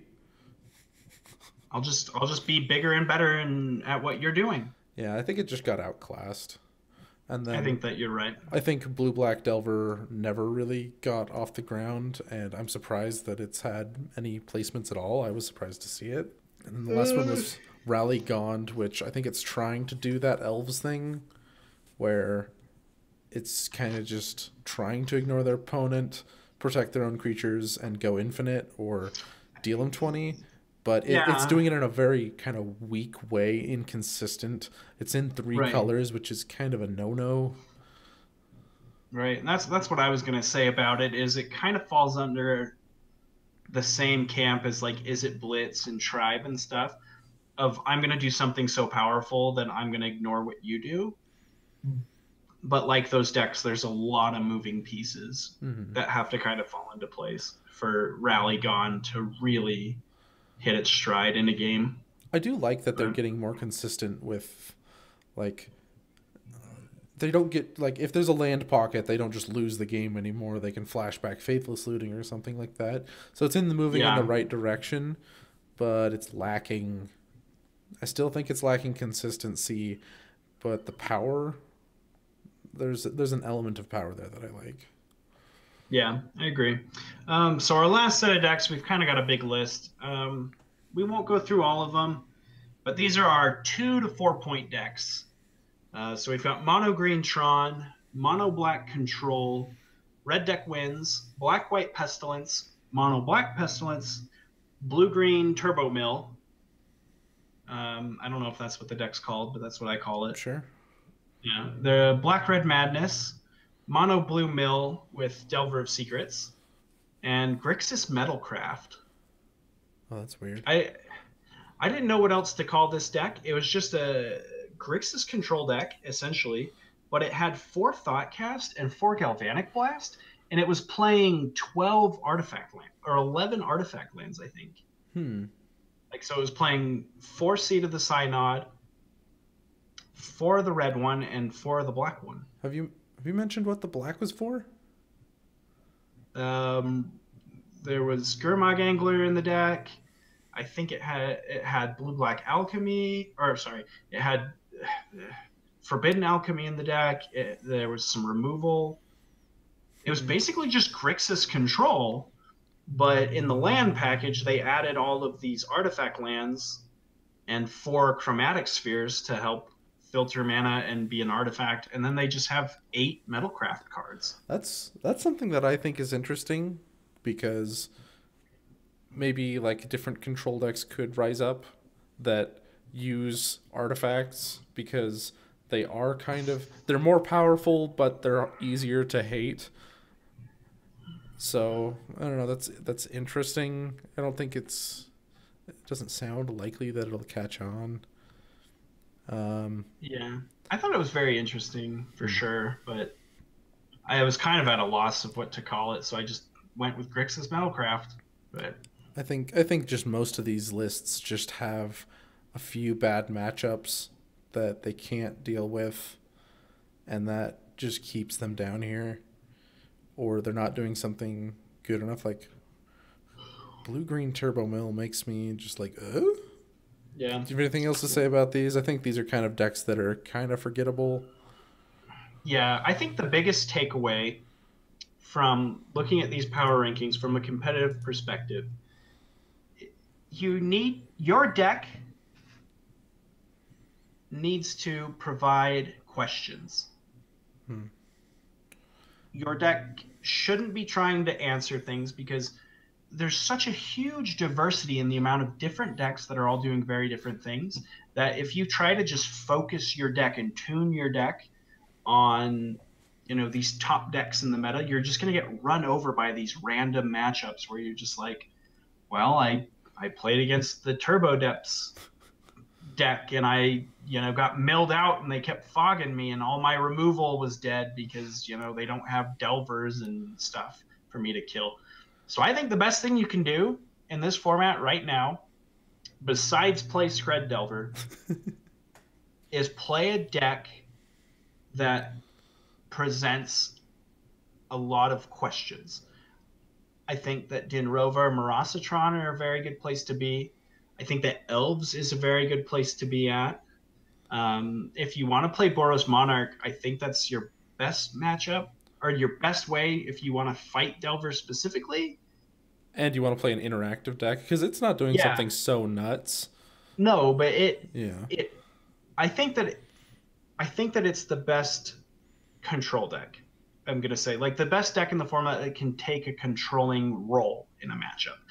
It's very much a mid-range deck, but its answers are versatile and its threats are efficient enough that in the matchups, where things get bad for them, where I would imagine that decks like Boggles and stuff are probably tough for them. Elves are probably a little difficult, but they have the tools to fight them, and they can get lucky from time to time and win those bad matchups. And I think that's why we see Boros Monarch so close to the top. But anyway, that's my answer. That's my takeaway from looking at these power rankings. Unless you're going to play Scred Delver, do not try to play a deck that answers the questions that your opponents are presenting. You need to be the one presenting the questions and saying, can you stop this? Nope, you died. I think that's what you need to be doing, or play Scred Delver. So I don't know. What do you think? What is your takeaway from all this? I don't know if I agree entirely with your just play a questions deck, because Tribe and Blitz suffer too much from being the questions deck, and I think, Boggles is also the same, and I don't like where those decks are at right now. So if you're trying to be competitive and you're not playing Scred Delver, Like, I think that, well, I mean, I guess I can clarify that. I will never, ever play Heroic, Tribe, or Is It Blitz, because I don't think those decks are good. I don't think that what the questions are asking are powerful enough. So maybe I should rephrase my statement and say, play a deck that poses a powerful enough question. okay. Right? I think like I know what you're elves trying to say, or, and it's like, decks that I think that are doing the best right now are decks that do really well when they're ahead. They don't let the opponent catch back up. Like, they can close the door on a game. yeah, that's probably a good way of describing it. Like elves. Elves gets really far ahead and then just locks you out of closes the door on the game, right? Dinrovatron does the exact same thing. That's even what Scred Delver does. Yeah. So, like, just be able to close that door. Don't just grind to grind to grind. Don't think that you're just going to be able to, I don't know, answer everything they do. Yeah, you can't answer everything right now. I think I think that makes sense. Are you ready to move on? Should we just gonna do this? Let's move on. Pauper Challenge breakdown real quick, because that's basically the whole episode is. Yeah, our whole episode was a Pauper Challenge breakdown. A meta study of Pauper Challenge breakdowns. Yeah, and I think that this Pauper Challenge supports a lot of what we talked about in our power rankings. So let's just go through it. First place, we've got Boros Monarch. Second place, we've got Scred Delver. Third place, Scred Delver. Fourth place, changing it up, Blue Delver. Fifth place, Scred Delver. Sixth place, Blue Black Alchemy. Seventh place, Scred Delver. Eighth place, Blue Black Alchemy. This is not a good-looking top 8. This doesn't look good. I think this is gross. This is indicative of there's maybe a problem here. If this trend continues and Scred is still on the uptick, I would want to see a banning. Like, I'm a brewer. I go to make sideboards all the time. It's a hard question to answer. Not all colors have any, like, not every color has something that they just want to bring in. You can't, like, even some of the answers that you want to bring in, you're just like, oh, and that's just not good enough. So, yeah, it's getting to be a problem. I do definitely think, so I think it's interesting that Blue Black Alchemy even made it into this top 8. I still think it's twice. I think it's incredibly difficult to find success with that deck right now. You've got to get I feel like you've got to get decent matchups, and your deck's got to be really focused on a certain aspect of the metagame, and you've just got to try to dodge all those bad matchups. But I do think that it makes sense that they're at the bottom of the top 8. We got into this top 8 full of Scred Delver and Boros Monarch, and I imagine that these alchemy decks probably just got their teeth kicked in. I don't know. Even though I think that you could tune your alchemy deck to be very, as best as you could against these decks, especially the Scred Delver, they just have the tools to beat you. Yeah, and Boros Monarch, though, is kind of like our knight in shining armor right now. I did want to look and see exactly what's going on with these Blue-Black Alchemy lists that might give them an edge to get in here. They're playing Recoil. That's a fairly new addition. They're also, let me look at the 6th place deck. The 8th place is playing main deck Stormbound Geist. Yeah, that's what I was about to say. I was going to look and see if 6th place is doing that's it another, too, to me, that's another indicator that when the format is the best deck and decks that are specifically targeting the best deck with things like Stormbound Geist, That seems like a problem to me. Right. It does, And like, I think it I is think that's cute. also No, number 8 has this cute thing where it has Cartouche of Ambition, in where sideboard. no main deck. Oh gosh, there it is. And you know what Cartouche of Ambition does? It's a 3-mana spell. When it comes into play, it gives your creature +1/+1 and lifelink, and you can put a Yeah. -1/-1 counter on target creature, so you can reset your Stormbound Geist, and you can actually start racing. If you ever get a 4/4 flyer that's a Stormbound Geist, that's like a must-answer threat. And then they are running. Or just put it on a Gurmag Angler. That card's already incredibly difficult yeah. for Delver to answer. You know, unless they have 5 snow-covered lands and a Scred up, Yeah. you can almost just throw this on your creature with impunity and only have to be concerned about counterspells and fighting the counter war over the Cartouche. And then once you make a 6/6 lifelink Gurmag Angler, I think you win that game. Yeah, and they're both running Muldrifters, which I think gives them game against them. So I don't think Blue Black Alchemy is maybe as bad as you're saying. Like, that's not where I want to be. I think Blue Black Alchemy is one of the best decks in the formats right now. Look at all these cards, though. They're just so... All these cards that they're moving and gearing themselves towards are so just Delver focused, right? Like, these are all... Like, Stormbound Geists in the main deck. Sure. These are all decisions. A lot of these are decisions that are just very much focused on the fact that Delver is a prevalent force in this meta. And there are so many other weird decks out there that you could just get a bad matchup. You know, round 1 and 2, you could just get paired against weirdo decks that you cannot do anything about. You're just like, you just die.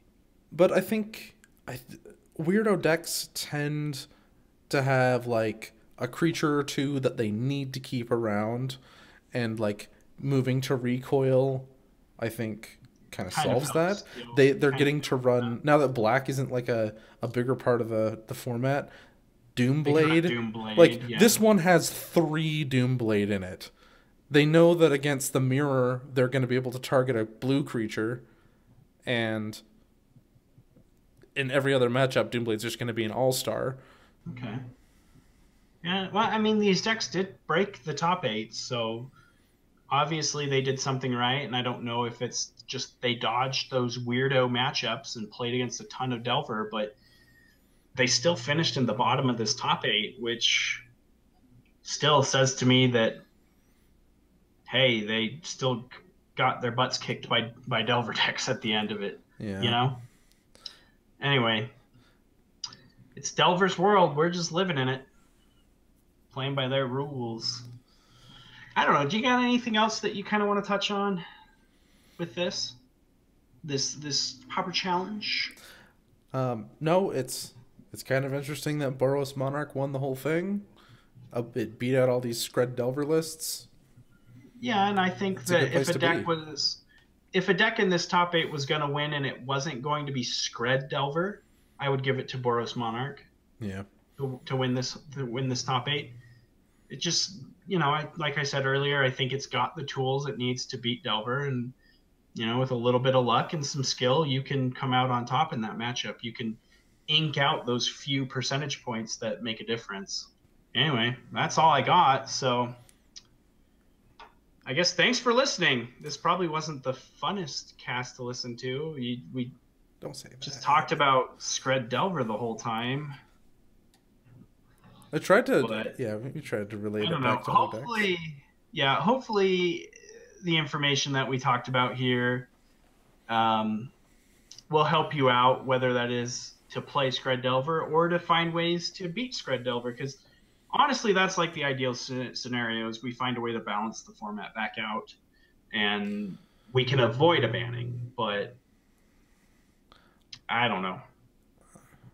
I don't want to say this format needs a banning, but at the same time, I kind of want to say just ban Delver of Secrets and just solve the problem.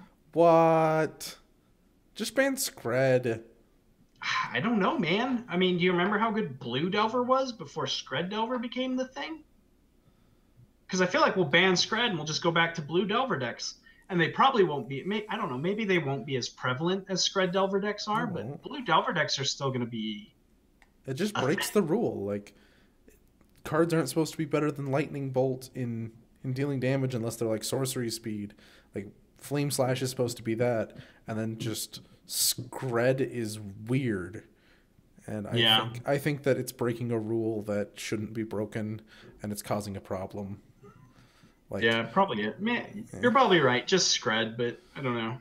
Because Blue Delver, there's nothing degenerate about that deck. It has weaknesses. You can deal with it. Pyroblast deals with it, and that's it. Like, they're forced to play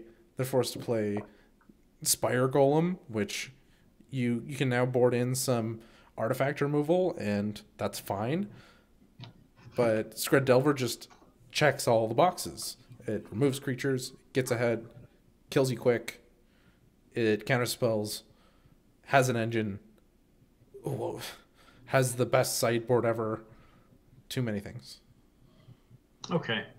Yeah, I mean, maybe that is the answer, is just ban Scred Delver, but I mean, ideally we don't ban anything and we find a way to just balance the format back out, but I'm trying to be very optimistic, and I'll be completely honest with you, I'm not.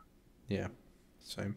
I think that we have a problem on our hands, and we need to figure out how to deal with it. Yeah, one way or another. Yeah. Preferably, it's with decks and cards and printings, but I know that once we lose Scred, we'll never get it back.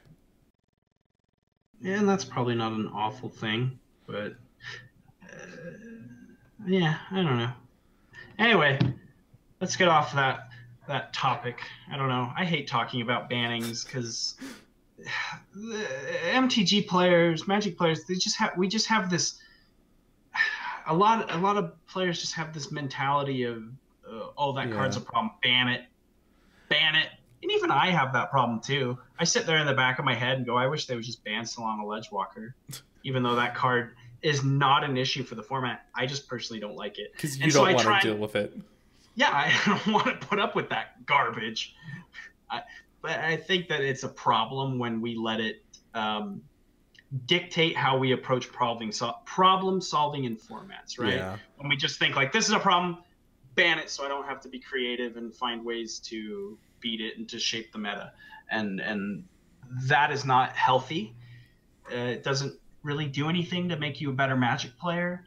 So I'm always trying to be very hesitant when I call for the banning of a card, but I think that something should get banned out of this deck. But I kind of hope that someone smarter than me can innovate something that'll balance everything back out. But anyway, ready to take us out? Yeah, let's send it off. Let's say goodbye to everybody and thank you for listening. And again, check out our sponsor, puremtgo.com. All the great stuff is there. You can find all the things that you'd ever want to find for Pauper and other formats if that's what you're into. And true love. True love. You know, if you want to contact the show, you can always email us at commonknowledgemtg@gmail.com. We go through our emails at the end of every cast to see if there's anything new, and we get some emails. We'll share them on the cast. If you guys have questions, we'd love to answer them or try our best to answer them. And again, if you want to support the show, you can always do so on patreon.com/commonknowledge. That's a great way to show us that you are invested or care about what we're saying. I think that's kind of the biggest takeaway. I remember the first clip that Spencer took a screenshot of our Patreon and sent it to us, our very first patron. And that blew my mind because like someone cares enough about what I have to say that they're going to support me so that I can keep finding new ways to say it.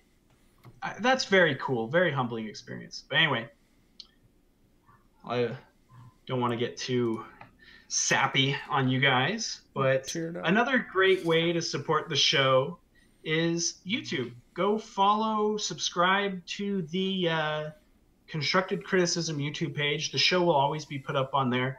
Lobbert, Sean, does an awesome job editing it and getting that show up for you guys. So you can watch it. You can see our beautiful, pretty faces. If you don't like just listen to our words. Yeah, anything else we need to talk about before we wrap it up? Yeah, if you want to follow us on Twitter, I'm at Lobbert8. Brandon is B Clarkey _CK. And that's how you spell it. It's Clarkey. And then no, because now people are going to try to spell it with a Y or an IE. It's just Clark with a silent E at the end. BCLARKE _ capital CK. Also, the C is capital. Everything else is lowercase. I don't think it's case sensitive. Anyway. Oh, I think it is. Maybe. It's probably not. Anyway. I don't know if it is. I'm probably lying. You can find me on YouTube if you search for Lobbert. Please go look at my most recent video, the women video. It's tons of fun, and give me any feedback. You've brought up a few times that you need to figure out a better name for this deck. I think Boros Women is a great great name for it, personally. That's what I named it on YouTube. Yeah, okay. Because I know you were kind of like, I need to come up with a better name than just calling it the Women deck, and I'm just like, I think Boros Women is a great name for it. It tells you exactly what the deck is. Yeah. It's a Boros deck with women cards. It doesn't really tell you what the strategy of the deck is, but when you hear Boros, you can probably assume it's creatures and burn and pump and that's all for this. Forever. Yeah, that's all for this week. Goodbye. Yeah, see you next week.